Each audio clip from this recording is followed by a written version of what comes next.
kai kaga mutumin nan ya saki waka wallahi ko bacci ban na iya sai na ji waka dawa wallahi dawa maras bana kai maras akwai din Najeriya akwai dan da yake maras akwai bashi din aure nake so kuma ba hali ina masoya na ne wa zai taimaka yayi min aure. Salamu alaikum. Alquran ya saki sabuwa. Waye kuturin uban nan wai hira mawaka kuke yi? Waye ka aikin banza aikin ofi ni an aike ni ma ɗiban ruwa amma ina ba ku labarin wannan mawakin wallahi. To waye ai kab Najeriya in dai mawaki ne na soyayya na aure ka ji waka ta fita ta doku ai Adam AS Adam ASM kuma a Najeriya aure nake so kuma ba hali duk duniya inda ka wahe kai ƙarya ne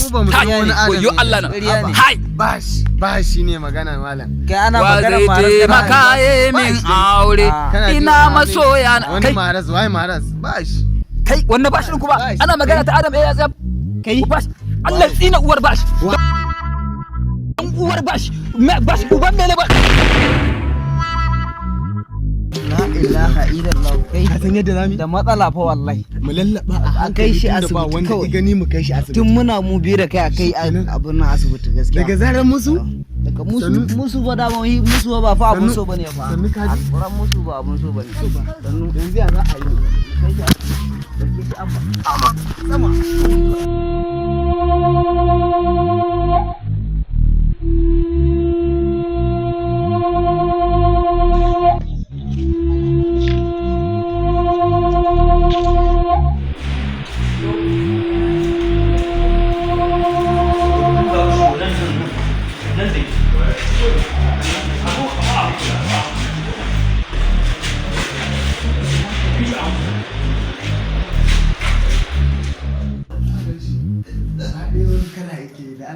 me ke damun sa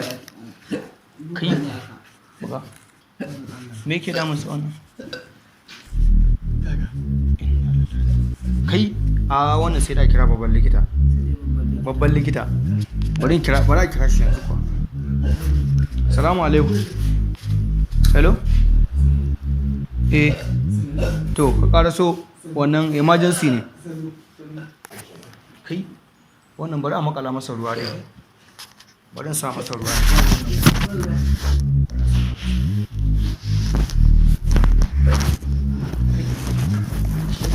subhanallah Musa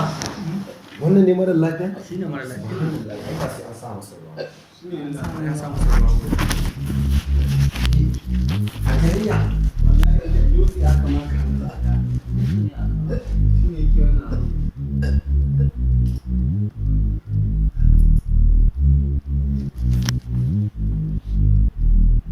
buga dutsen kuma wannan kwakwalwar shi ma ta samu matsala kwakwalwar shi ta samu matsala ko dakta ka a gare ni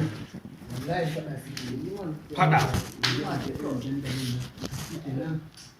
yanzu dole sai an ɗauke shi daga asibitin nan an koma da shi babban asibitin ai na ɗauka ka san ni ba na duba matsalar kwakwalwa anan gaskiya ya kamata a kai babban asibitin yanzu a ɗauko keke sai a ɗora shi a tafi da shi Shikenan ba matsala.